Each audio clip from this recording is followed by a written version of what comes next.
சக்தியை தேசப்பணிக்கு ஒருங்கிணைப்போம் என்று பாரத மாதா சேவா ட்ரஸ்ட் நடத்தும் மகளிர் தின சிறப்பு கருத்தரங்கத்திலே முன்னிலை வகித்துக் கொண்டிருக்கும் திருமதி ஜி சாந்தி அவர்களே, தலைமை வகித்து சிறப்பித்துக் கொண்டிருக்கும் திருமதி ஜே கிரிஜா அவர்களே, திருவிளக்கு ஏற்றி அமர்ந்திருக்கும் திருமதி எஸ் ஐ டி குமாரதாஸ் அவர்களே, திருமதி டி மணிபாலா ராஜமணி அவர்களே, திருமதி எஸ் அருள் சோனியா ஜெயசீலன் அவர்களே, சக பாடல் பாடி அமர்ந்திருக்கும் சகோதரி எஸ் கலா அவர்களே, வரவேற்புரை ஆட்சி அமர்ந்திருக்கும் திருமதி என் கீதா அவர்களே, வாழ்த்துறை வழங்கி அமர்ந்திருக்கும் திருமதி பி எஸ் அஜிதா அவர்களே, திரு எம் எஸ் மணிகண்டன் அவர்களே, திரு என் சிதம்பரசாமி அவர்களே, திரு கே வெங்கட்ராகவன் அவர்களே, திரு கே முருகேசன் அவர்களே, தனிப்பாடல் பாடி அமர்ந்திருக்கும் திருமதி பி லட்சுமி அவர்களே, இறுதியாக நன்றி கூற காத்திருக்கும் திருமதி டி சிவசங்கரி அவர்களே, பிஎம்எஸ் பொறுப்பாளர்களே, நிர்வாகிகளே,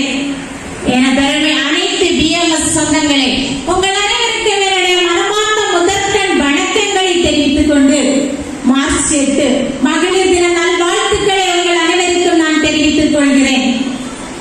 நம்ம எல்லாரும் இன்னைக்கு மகளிர் தினம் மிக சிறப்பாக கொண்டாடி கொண்டிருக்கிறோம்.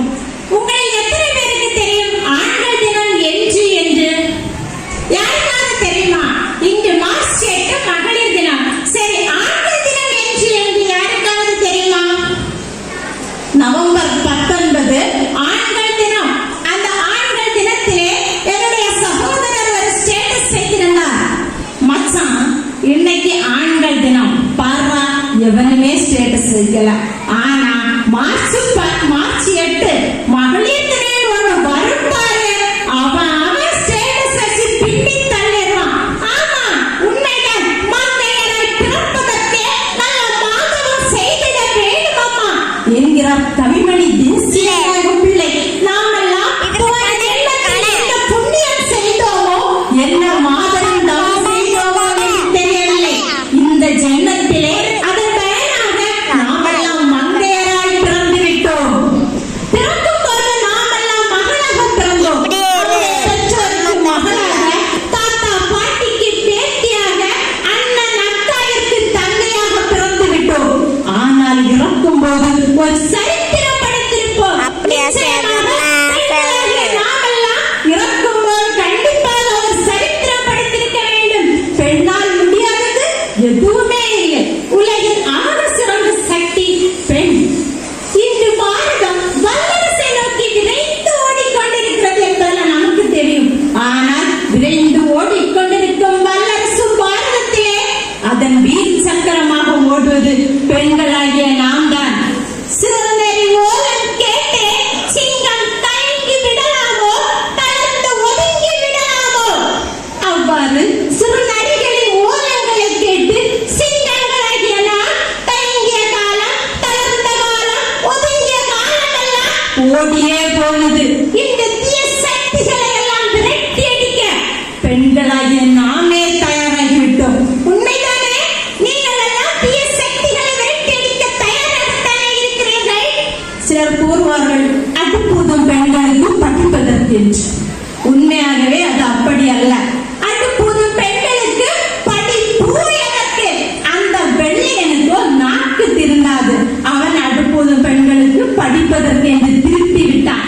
ஆனால் இதையே சாக்காக பயன்படுத்திக் கொண்ட நம் நாட்டு சில கொள்ளையர்களோ அடுப்பூதும் பெண்களுக்கு படிப்பதற்கு என்று மாற்றிவிட்டான். நம்மை எல்லாம் ஏமாற்றி விட்டான். பாரதத்தின் பெண்கள் நாம் அவ்வாறு வாழ்கிறோம். சிலர் கூறுவார்கள், பாரதம் பெண்ணடிமை நாடு என்று. இந்த பாரத தேசத்திலே பெண்கள் நலனுடன் வாழ்வதை போன்று எந்த தேசத்திலும் எந்த பெண்களும் வாழ்வதில்லை. நாமெல்லாம் அடிமையாக வாழ்கிறோம்? இல்லவே இல்லை. சுதந்திர பறவைகளாக பறந்து கொண்டிருக்கிறோம். அன்று அதியமானின் அரசவை கவி புலவர் ஔவையார் தலைகீழாக நடந்து கைலாயம் சென்ற காரைக்கால் அம்மையார் தன்னுடைய மார்பிலே திருநீற்றை பூசி இறைவனை கண்ட மங்கையர்க்கரசி. இது போன்ற விஷயங்கள் எல்லாம் பாரத நாட்டிலே பாரத பெண்களால் மட்டுமே சாத்தியம். உண்மைதானா? நம்மால் மட்டுமே தான் இதெல்லாம் முடியும். நம்முடைய மேலை நாட்டு கலாச்சாரம் என்ன தெரியுமா?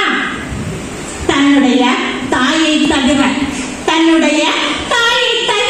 சிறுமி முதல் கிளை வரை அனைவரும் அனைவரையும் மனைவியாக பார்க்கும் மேலை நாட்டு கலாச்சாரம் எங்கே தன்னுடைய மனைவியை தவிர அனைத்து பெண்களையும் சிறுமி முதல் கிழவி வரை தாயாக பார்க்கும் பாரத நாட்டு கலாச்சாரம் எங்கே?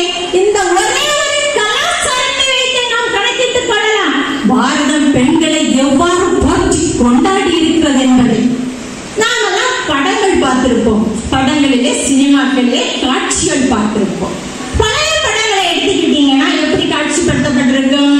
அதிகாலையில் மனைவி குளியல் எழுவதை போலவும், கணவனுக்கு காஃபி போட்டு கொடுப்பதை போலவும், காலமைக்கு விடுவதை போலவும் காட்சிப்படுத்தப்பட்டிருக்கும்.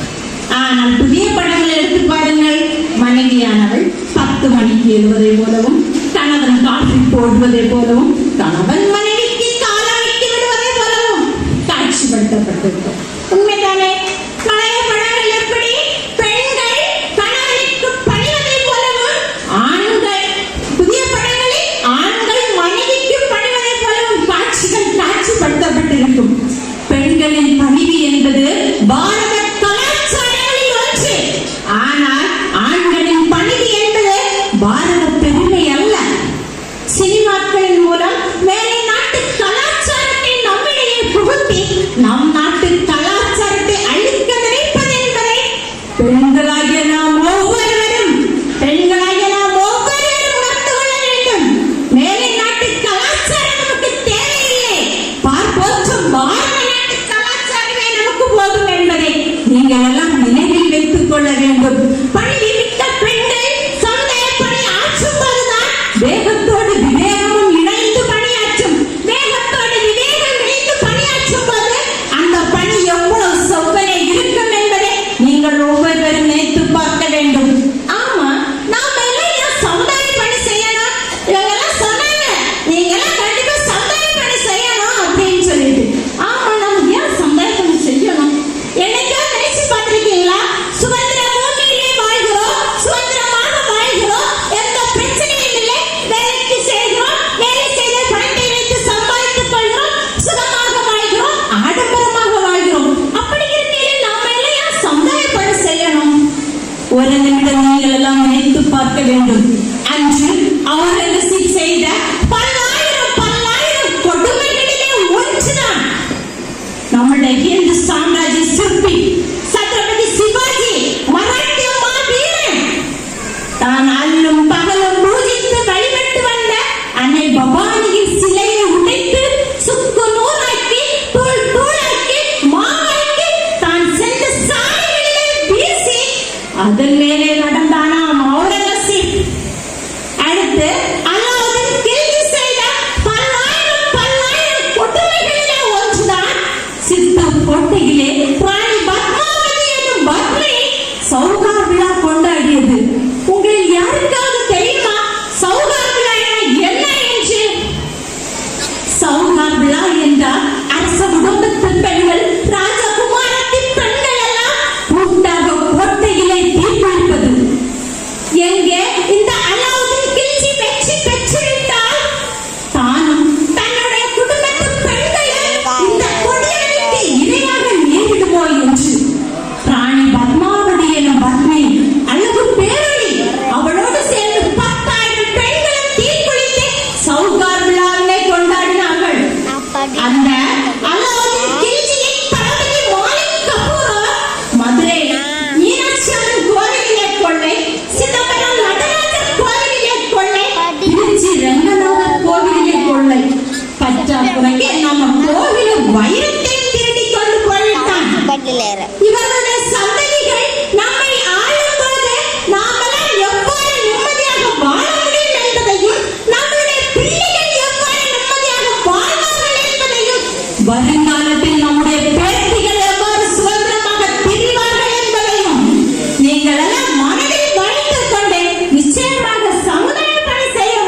சொல்லுகிறாங்க, நாம் இன்று நம்முடைய உயிரை ஒன்றும் கொடுக்க வேண்டாம், நம்முடைய பாரத தேசத்திற்காக உழைத்திடுவோம். எப்படி தேசத்திற்காக உழைத்திடுவோம், எங்கள் தேசம் உயர் தேசம். நமக்கெல்லாம் சிலந்தி தெரியும். அந்த சிலந்தி நடுவுல உட்கார்ந்துட்டு தன்னை சுற்றி தனக்கு தானே ஒரு வலையை உருவாக்கி பாதுகாப்பாக நடுவுல உட்கார்ந்து இருக்கும். அதே போல நாம் ஒவ்வொருவரும் நம்மை சுற்றி ஒரு பாதுகாப்பு வளையத்தை உருவாக்குவதற்காக ஒற்றுமையாக நாம் எல்லாம் செயல்பட வேண்டும். ஒரு ஊர்ல ஒரு சிட்டுக்குருவி இருக்குது. சிட்டுக்குருவினாலே நமக்கு தெரியும், தம்மாதுண்டு குருவி. அந்த சிட்டுக்குருவி தினமும் தான் போடும் முட்டைகளை ஒரு கடற்கரையிலே போட்டு போட்டு வைக்கலாம். தினமும் அது உணவு தேடி செல்வது, முட்டையை கடற்கரையின் அருகில் போட்டு வைப்பது என வாடிக்கையாக இருந்தது. ஒரு நாள் கடல் அலையில் இந்த முட்டைகள் அனைத்தையும் எடுத்து செல்லலாம் கடல். சிட்டுக்குருவியோ உணவு தேடி சென்றிருந்தது. உணவை தேடிவிட்டு வந்து பார்த்தபோது அங்கு தன்னுடைய முட்டைகளை காணவில்லை. தேடி பார்த்தது, கிடைக்கவில்லை. அதற்கு புரிந்து கொண்டது, நம்மளுடைய முட்டையை இந்த சமுத்திரராஜன் நீங்கி விட்டான் என்று. ஓடி சென்றது சமுத்திரராஜனிடம். சமுத்திரராஜன் தெரியும் நினைக்கிறேன், கடல் தேவன். கடல் தேவன் ஓடி போனது, ஓய் சமுத்திரராஜனே, என்னுடைய முட்டையை நீங்கள் அபகரித்து விட்டீர்கள், என்னுடைய முட்டையை திருப்பி தாருங்கள். தம்மால் தந்த சிட்டுக்குருவி, சமுத்திரராஜன் எப்பேற்பட்ட ஆளு, கொடுப்பாரா? போ போ, அவனுடைய முட்டையெல்லாம் அவன் தர முடியாது, நீ போ அப்படின்னு. சிட்டுக்குருவி கேட்டு கேட்டு பார்த்தது, கொடுக்கவில்லை. சமுத்திரராஜன் ஏளனமாக பேசினான், எள்ளி அழகே அடினான். கடைசி சிட்டுக்குருவி சொன்னது நமக்கே சிரிப்பு வரும் பாருங்க. சமுத்திரராஜனே, நீ என்னுடைய முட்டைகளை தராவிட்டால் நான் இந்த கடல் நீரை முழுவதுமாக குடித்து உன்னை வற்ற செய்து விடுவேன் என்று. சிட்டுக்குருவியால் நடக்க வேண்டிய விஷயமா? ஆனால் அது சோர்ந்து போகவில்லை, தன்னம்பிக்கை இழக்கவில்லை. நம்பிக்கையோடு உடனே சென்று கடல் நீரை குடித்துக் கொண்டே இருந்தது. குடித்துக் கொண்டே இருந்தது. இன்று முழுவதும் குடித்தது. தண்ணீர் வற்றுமா? வற்றாது. ஆனால் வழி திறந்தது. அங்கே கருட பகவான் வந்தான். என்ன சிட்டுக்குருவி, கடல் நீரை அதிகமாக கொடுத்துக் கொண்டிருக்கிறார், என்ன பிரச்சனை? அப்போது அது கூறியது, நான் என்னுடைய முட்டைகளை இங்கே போட்டு வைத்து விட்டேன். சமுத்திரராஜன் அபகரித்து விட்டான். அவரிடம் என்னுடைய முட்டைகளை கேட்டேன், தரவில்லை. உன்னுடைய கடல் நீரை வற்ற செய்து விடுவேன் என்று கூறிவிட்டேன். அதில் வெற்றி காணும் பொருட்டு நான் இங்கே சமுத்திரத்தை குடித்துக் கொண்டிருக்கிறேன் என்றது. கருட பகவானுக்கு சிட்டுக்குருவியின் நம்பிக்கையின் மேல் அளவு கடந்த நம்பிக்கை அவருக்கு வந்தது.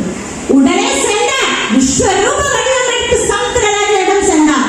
நீ இந்த சிட்டுக்குருவியின் முட்டைகளை திருப்பி தராவிட்டால் என்னோடு சேர்ந்து இந்த சிட்டுக்குருவிகளும் கண்ட இனங்களும் சேர்ந்து உங்களுடைய சமுத்திரத்தை வற்றுவதற்காக நாங்கள் பணி செய்வோம் என்றது. ஒரு கை அடிச்சா ஓசை வராது, ரெண்டு கை அடிச்சா ஓசை மட்டும்தான் வரும். நிறைய கை அடிச்சா இடி எப்படி சத்தம், இடி மாதிரி விடும். அப்ப சமுத்திரராஜன் என்ன பண்ணிட்டான், சிட்டுக்குருவியோட முட்டைகளை திருப்பி கொடுத்துட்டான். நம்பிக்கை சில விஷயங்களில் நமக்கே தோற்றும், இதில் நம்மால் வெற்றி காண முடியாது என்று. ஆனால் முயற்சி செய்தார். வெற்றி ஏதோ ஒரு வழியாக, ஏதோ ஒரு நபரிடமிருந்து சம்பந்தமே இல்லாதவர்களும் கூட நமக்கான வெற்றிக்கான வாய்ப்பு வந்து திறக்கும் என்பதை நீங்கள் யாரும் மறந்துவிடக் கூடாது. வெற்றி என்பது நிஜமல்ல, நாளை என்பது நிச்சயமே அல்ல, இன்று என்பது மட்டுமே, இப்போது என்பது மட்டுமே சாத்தியம். இந்த சாத்தியமான நேரத்தை நாம் எல்லாம் பயன்படுத்தி சாத்தியப்படுத்த வேண்டும். ஒரு ஊரில் ஒரு பொற்கொல்லன் இருந்தார். இந்த பொற்கொல்லனுக்கு ஒரு அழகான மனைவி, ஒரு மகன், ஒரு மகள். இந்த மனைவியானவளை பொற்கொல்லன் அல்லவா தாங்கும் போது பார்த்துக் கொண்டார். மகனானவனை நன்கு படிக்க வைத்து நல்ல கல்லூரியில் சேர்த்து நல்ல வேலை வாங்கி கொடுத்து நல்ல வீடு அமைத்து கொடுத்து நல்ல பெண்ணை பார்த்து கொடுத்து திருமணம் செய்து வைத்து தன் மகனானவனை நன்றாக கவனித்தான்.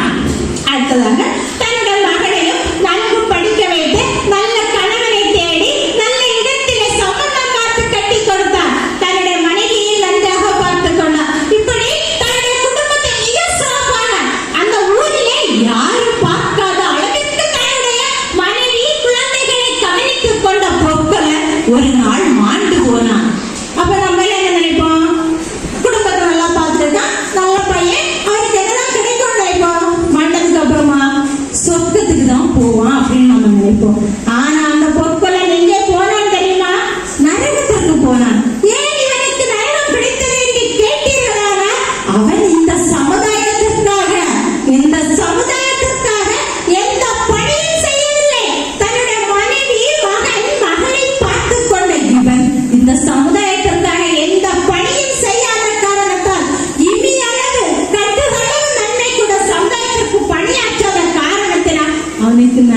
பிடித்தது. ஆகையால் உலகில் ஆக சிறந்த சக்திகளான பெண்களே, நீங்கள் எல்லாரும் சந்தை பணியாற்ற முன்வாருங்கள். உலகத்துல ரெண்டு விஷயம் இருக்கு, ஆசை, தேவை. தேவைன்னா என்னது? தீர்க்க முடியும். ஆசையை தீர்க்க முடியாது. தேவைன்னா இப்ப நமக்கு ஒரு வீடு இருக்குன்னா அது வேணும். ஒரு வீடு வேணும்னா அது நம்மளுடைய தேவை. ஒரு கார் வேணும், அது நம்மளுடைய தேவை. ஒரு பைக் வேணும், அது நம்மளுடைய தேவை. ஆசைனா ஒரு வீடு இருந்தா இன்னொரு வீடு, இன்னொரு வீடு இருந்தா இன்னொரு வீடு, ஒரு கார் இருந்தா இன்னொரு கார், இன்னொரு கார் இருந்தா இதுக்கு மேல ஒரு கார், அடுத்து ஒரு பைக் இருந்தா ரெண்டு பைக். இது ஆசை, தீர்க்கவே முடியாது. ஆனால் தேவையை தீர்த்து விடலாம். தீர்க்கவே முடியாத ஆசையை கொண்டு நீங்கள் எல்லாம் சமுதாய பணி செய்ய வாருங்கள்.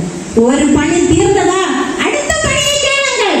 அடுத்த பணி தீர்ந்ததா அதற்கு அடுத்த பணியை கேளுங்கள்.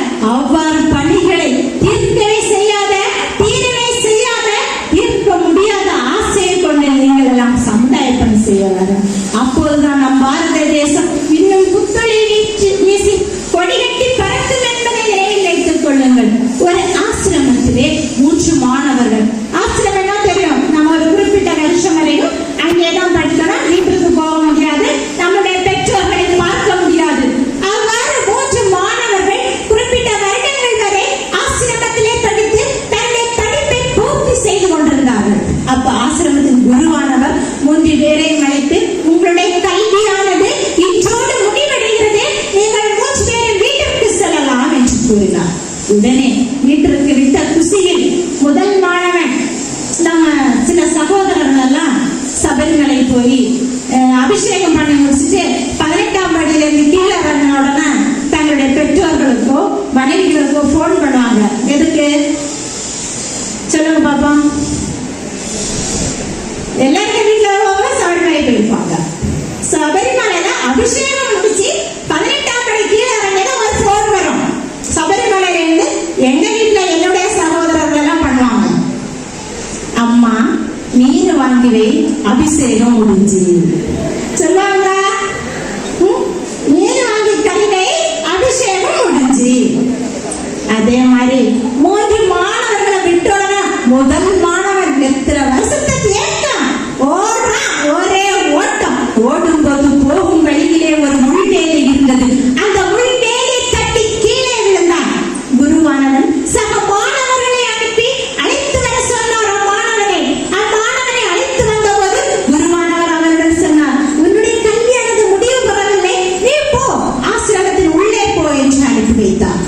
அடுத்து 2வது மாணவனை விட்டார். அந்த 2வது மாணவரும் கொஞ்சம் கூட லாஜிக்கா யோசித்தான். வேகமா ஓடி உள்வேலியை தாண்டி ஓடிட்டான். அப்போ இந்த குருவானவர் மற்ற சிஷ்யர்களை அனுப்பி அவனை இங்கே பிடித்து வாருங்கள் என்று சொல்லி 2வது மாணவனை பிடித்து வந்தார். அவரிடம் கூறினார், உன்னுடைய கல்வியானது செய்யவில்லை, முற்று வரவில்லை, நீ இந்த ஆசிரமத்திலேயே தங்கு என்று. அடுத்து 3வது மாணவனை அனுப்பிவிட்டார். 3வது மாணவன் என்ன செய்தான் தெரியுமா? முள்வேலியை தாண்டி போகவில்லை, முள்வேலியை முட்டி கீழே விழவில்லை. அந்த முள்வேலியை செம்மைப்படுத்தி அப்புறப்படுத்தி அந்த வழியிலே நடந்து போனான். குருவானவர் அவனை அனுப்பி வைத்தார். மற்ற 2 அனுப்பவில்லை. முதலானவன் தனக்கு என்னன்னே அவனுக்கு தெரியல. இவையெல்லாம் இந்த சமயத்துல போய் என்ன செய்ய போறான்? அவனுடைய கல்வி முடிவு வரலன்னு உள்ள அனுப்பிட்டார். 2வது இந்த சமயத்தில் எவ்வளவோ பிரச்சனைகள், தினசரி 1000 பிரச்சனைகள், உனக்கு வந்ததற்கு எனக்கு என்ன என்று உன்னுடைய சாமர்த்தியத்தை காட்டி எப்படி சொல்றாய், தாண்டி சொல்கிறாய். நீயும் வெளியில போய் இந்த தேசத்திற்கு நீ உதவ மாட்ட, உன்னுடைய கல்வி பூர்த்தி அடையவில்லை, நீ ஆசிரமத்திலே இரு என்று நிறுத்தி விட்டார். 3வது மாணவனே, நீயே சரியானவன், இந்த சமுதாயத்திற்கு நீயே உரியவன் என்று அனுப்பி வைத்தார். அப்படி 3வது மாணவனாக தான் நாம் ஒவ்வொருவரும் இருந்து இந்த தேசத்திலே இருக்கக்கூடிய தீவிரவாதம், மதவாதம், கொலை, கொள்ளை போன்ற விஷயங்களை எல்லாம் தட்டி கேட்கிட்டு சமுதாய பணி செய்பவர்களாக நாமெல்லாம் உருவாகிவிட வேண்டும். காட்டாட்சி வெள்ளத்திலும்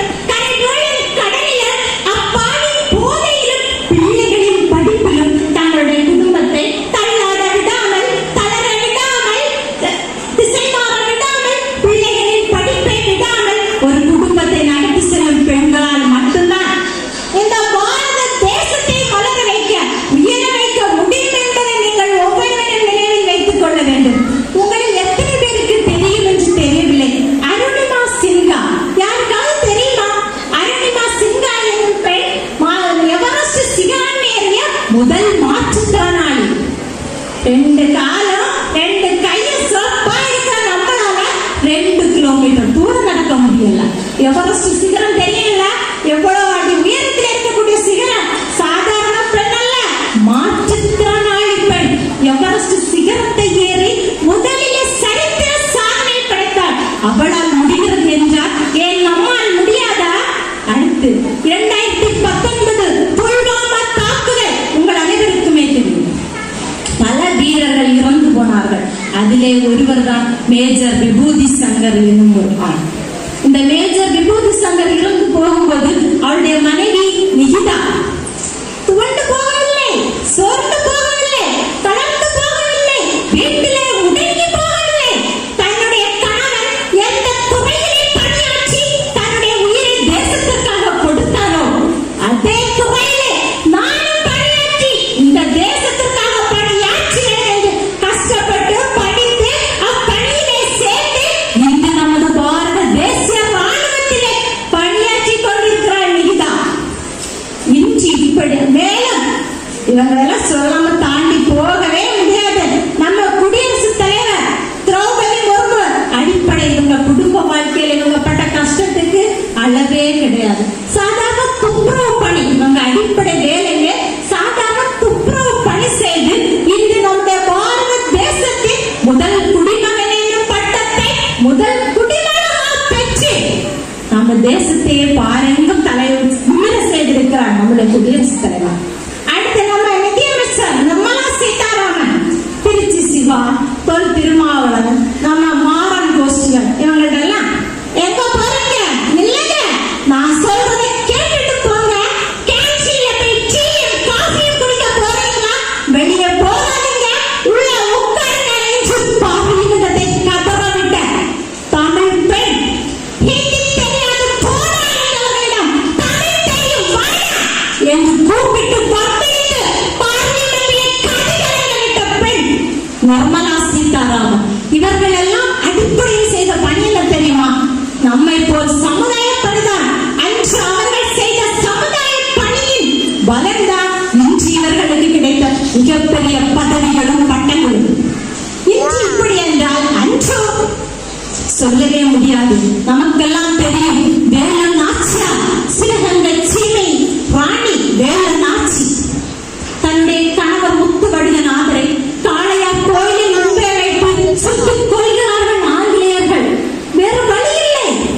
தன்னுடைய பெண் குழந்தையான கை குழந்தையை தூக்கிக் கொண்டு திண்டுக்கல் மாவட்டத்திலே பதுங்கி இருக்கிறார். 8 வருடம் புலி பதுங்குவதை பாய்வதற்கு தான்.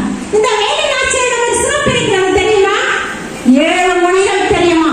இன்று 3 மொழிகள் படிப்பதென்றாலே படிப்பவர்களுக்கு பிரச்சனை இல்லை, பள்ளிக்கூடம் நடத்துபவர்களுக்கு தான் பிரச்சனை. அது இருக்கட்டும். வேலு நாச்சியார் 7 மொழிகள் கற்று தேர்ந்திருந்தாராம். 8 வருடங்கள் பதுங்கி இருந்த இந்த சிங்கம் தக்க சமயம் பார்த்து பாய்ந்தது. தன்னுடைய கணவரை கொன்றவர்களை பழி தீர்த்து சிவகங்கை சீமையை மீட்டெடுத்தது 1870. இந்த வேலு நாச்சியாரை சொல்லிவிட்டு அவளுடைய தளபதி குயிலியை பற்றி சொல்லாமல் இருந்தால் நன்றாக இருக்காது. நமக்கெல்லாம் தெரியும் முதல் தற்கொலை படை 2வது உலக போரிலே தான் துவங்கியது என்று சொல்வார்கள். ஆனால் 2வது உலக போருக்கு 150 வருடங்களுக்கு முன்பே வேலு நாச்சியாரின் உடையாள் படை என்னும் ஒரு பெண்கள் பிரிவிலே 5000 பெண் வீரர்கள் இருந்தார்கள். அந்த 5000 பெண் வீரர்களுக்கு தலைமை வகித்தவள் தான் குயிலி. வேலு நாச்சியார் சிவகங்கை சீமையை மீட்டெடுப்பது என்று, எப்படி என்று, என்ன செய்வது என்று போராடி கொண்டிருந்தார். அவரிடம் எல்லா பலமும் இருந்தது. ஆனால் ஆங்கிலேயர்களின் ஆயுத பலத்திற்கு ஈடு கொடுக்க முடியவில்லை. அன்று நவராத்திரி விழா. நவராத்திரி விழாவில் 9ஆம் நாள் விழாவிலே என்ன செய்வோம்னா நம்முடைய வீடுகளில் இருக்கின்ற ஆயுதங்களை எல்லாம் வைத்து ஆயுத பூஜைக்கு சமர்ப்பணம் செய்வோம். அவ்வாறு அந்த ஆங்கிலேயர்களும் சிவகங்கை சீமையின் அரண்மனையிலே தன்னுடைய ஆயுதங்களை எல்லாம் வைத்து பூஜை செய்து கொண்டிருக்கிறார்கள் என்பதை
சென்றார்.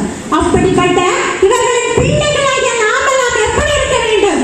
நீதி கேட்கும் கண்ணகியாக, துணிச்சலான வேலை நாச்சியாராக, தியாக உணர்வுள்ள குயிலியாக, துணிவு மிக்க ஜான்சி ராணியாக நாமெல்லாம் உருவாக வேண்டும். பசி அறிகிறதா? வரக்கூடாது. தூக்கம் வருகிறதா? வரக்கூடாது. கொட்டை வருகிறதா? வரக்கூடாது. இந்த பாரத தேசத்தில் இருக்கக்கூடிய விசக்கிரீடிகள் அத்தனை விசக்கிரீடிகளையும் விரட்டி ஓட்டுவதே பசி தாகம் என்ற ஒன்று நமக்கு வரவே கூடாது. உலகத்துல ரெண்டு விஷயம், ஒண்ணு தானம், ஒண்ணு தர்மம். நமக்கு தெரியும் தானம்னா என்னது? ஒரு ஆளு கேட்டா நம்ம கொடுக்கணும், அது தானம். தர்மம்னா என்னது? கேட்காமலே கொடுக்கணும். தானம்னா கேட்டா கொடுக்கிறது, தர்மம்னா கேட்காமலே கொடுக்கிறது. அப்ப கர்மம் வேண்டாம், நான் எல்லாம் செஞ்சேன் ஆனா எனக்கு இப்படி ஒரு நிலைமை. அப்ப இதெல்லாம் சொல்லுவான் கர்மா தானம், நீ செய்வது தானம், கேட்டா கொடுத்த. தர்மம் தான் என்ன செய்யணும்? தலை காக்கும், கேட்காமலே நம்ம ஒரு ஆளுக்கு ஒரு உதவி செய்யணும். அப்படி கேட்காமலே இந்த பாரத தேசத்துக்கு எப்படி தானம் செய்வது ஒரு கடமை சொல்றாங்க. தர்மம் செய்வது உன்னுடைய விருப்பம், ஆனா தானம் செய்வது நம்ம ஒவ்வொருடைய கடமை. அதே போல சமுதாயப்பணி ஆற்றுவதும் நாம் ஒவ்வொருடைய கடமையாக இருக்க வேண்டும். அடுத்து நமக்கெல்லாம் ஒரு பயம், எங்க நம்ம சமுதாய பணி ஆற்று நமக்கு ஏதாவது பிரச்சனை வந்து விடுமோ என்று. வரலாம், வராததெல்லாம் சொல்ல முடியாது. நம்ம சாலையோரங்கள்ல போகும்போது நாய்கள் கடந்து குறைக்கும். ஒரு சைடுல கோபம் வரா, ஒரு சில ரொம்ப பயம் வர நமக்கு. ஆனா குறிச்சு ஒரு கல்லை எடுத்தோம்னு நாய் இருந்த இடமே தெரியாது, ஓட்டம் பிடிச்சிடும். அதே மாதிரிதான் நம்ம சுற்றி பல பிரச்சனைகள் வரும்போது அதை சந்திக்க நாம் தயாராகும்போது பிரச்சனைகள் எல்லாம் காணாமல் ஓடியே விடும். ஆழ்கடலில் தான் முத்தெடுக்க முடியும், கரையில் முத்தெடுக்க முடியாது. ஆகையால் நாம் இறங்கி பணியாற்றுவோம். ஒண்ணுமே செய்ய முடியலனால வெளிமலை இந்து நம்ம வித்யாபீடத்துல எங்களுக்கு எல்லாம் சொன்னது, வித்யாஜோதிகள் எல்லாம் 5 பிள்ளைகளை பெற்றுக்கோங்க. ஒரு பிள்ளைய தேசத்துக்கு தாங்க, ஒரு பிள்ளைய ஆன்மீகத்துக்கு தாங்க. வித்யாஜோதிகள் எல்லாம் 5 பிள்ளைகளை பெற்றெடுத்தா 1 லட்சம் ரூபாய் சன்மானம் சொல்லியிருக்காங்க எங்களுக்கு. எதுக்கு அப்படின்னா ஒரு பிள்ளைய தேசத்துக்கு தாங்க, ஒரு பிள்ளைய ஆன்மீகத்துக்கு தாங்க. நீங்க எல்லாம் என்ன செய்யுங்க? தேசத்திற்காக ஒவ்வொரு பிள்ளைகளையும் அர்ப்பணியுங்கள். இது சிரிக்க வேண்டிய விஷயம் அல்ல, சிந்திக்க வேண்டிய விஷயம். ஒவ்வொரு சமுதாயத்திலுமே தேசப்பணி ஆற்றுவதற்காக, அவர்களின் பணியை செய்து முடிப்பதற்காக 1000 பேர் இருக்கிறார்கள் என்றால் நம்முடைய பணியை செய்வதற்காக 10 பேர் கூட இல்லை. இப்படியே போனால் இன்னும் 25 வருடங்களில் நம்முடைய நிலைமை என்னவாகும் என்பதை நீங்கள் எல்லாம் சிந்தித்து பார்க்க வேண்டும்.